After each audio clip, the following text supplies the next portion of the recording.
Hello there mga kalimitless. Welcome to Moving Forward. Ayan, ito yung ating mini vlog slash podcast where I just, talk to you as I drive. Alam nyo minsan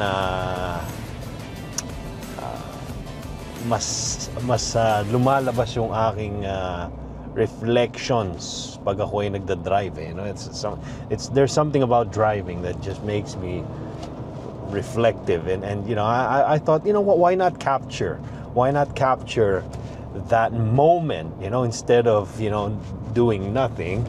Nasa kotse lang naman ako at instead na kausapin ko yung sarili ko, maybe I can do something that I can really share to you and add value sa inyo na mga sumusubaybay sa ating channel. And today our topic is on the leadership topic. When it comes to leadership, isa sa leading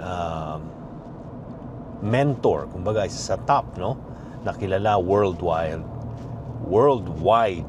not world wild. Worldwide, I see John C. Maxwell, and I really like that guy. Actually, if you follow my channel, you will realize that I am a John Maxwell coach, a Maxwell leadership speaker. And isa sa hindi ko malimutan na sinabi ni John Maxwell when it comes to leadership, ano ba ang mga kailangang hindi mawala sa isang mahusay na leader. And he said something that is so powerful that if you are a leader and you're listening to me, ano man yung posisyon mo, whether leader ka sa iyong ministry or you're a leader in your business, leader ka ng team, anumang setting, when it comes to leadership and you have that position, kailangan daw you remember the analogy of the wolf. Ano yung analogy of the wolf?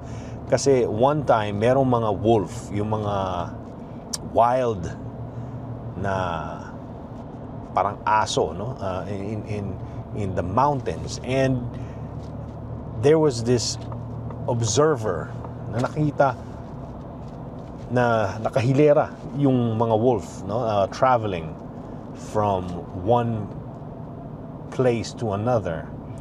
And at one point, yung kasama niya tinanong sa kanya, who do you think is the leader of the pack?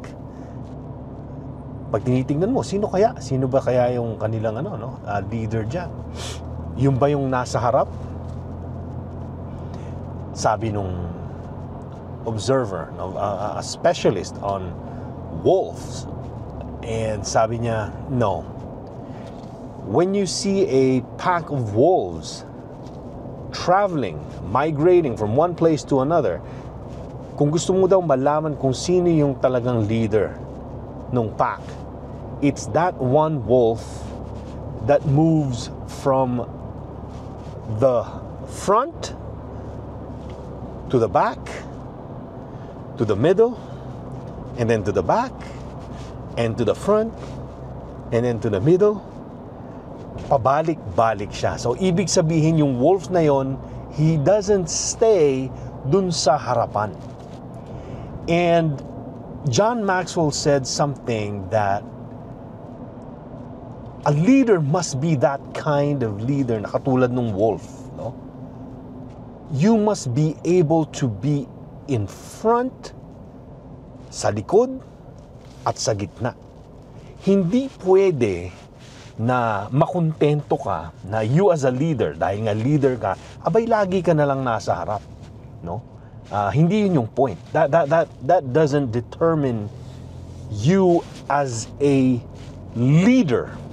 Now, you may be someone who's considered as the boss dahil ikaw yung may-ari ng kumpanya o ikaw yung presidente ng grupo or you have that title, but that doesn't make you a leader. A leader is someone who is able to go from one position to another and be able to go back and forth. Why? Because a leader must be ahead enough, sabi niya, in order for him to be able to pull the pack forward. Ibig sabihin, kailangan yung leader must be someone who's ahead enough para may maituro siya na hindi alam nung mga kanyang kasama at mga sumusunod sa kanya. But he also must be close enough, like being in the middle, so that he can understand the people he is leading. So sobrang importante nun na kailangan daw yung leader must be someone who is able to go dun sa kalagitnaan ng sitwasyon ng mga tao na sumusunod sa kanya. Na hindi pwedeng you just lead from a distance. That you have to be able to, go at their level and understand anong mga sitwasyon nyo, anong mga problema nyo, so that we can find solution kung anong dapat gawin, anong dapat i-recalibrate, anong dapat i-adjust. And lastly, a leader must be able to be at the back, behind enough so that when some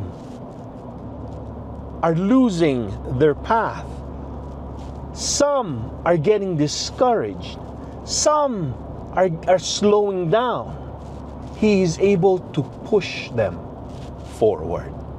Ang ganda, no? So, napaka-importante nung observation na yan, na for someone who can really be considered a leader, not a boss, okay? A boss, pwedeng ikaw ang boss dahil anak ka nung may-ari o anak ka ng ikaw yung gumagasta, no? Ikaw yung financer, but that doesn't make you a leader, okay? You may have the title, the position, pero you will not be able to call yourself a leader unless magagawa mo yung tatlo na yon, that you are ahead enough to pull people forward, you are close enough to understand them, and you must be behind enough for you to push them forward when needed. So ayan lang naman. I think it's just a beautiful thing to think about and to reflect on, and it's something that I believe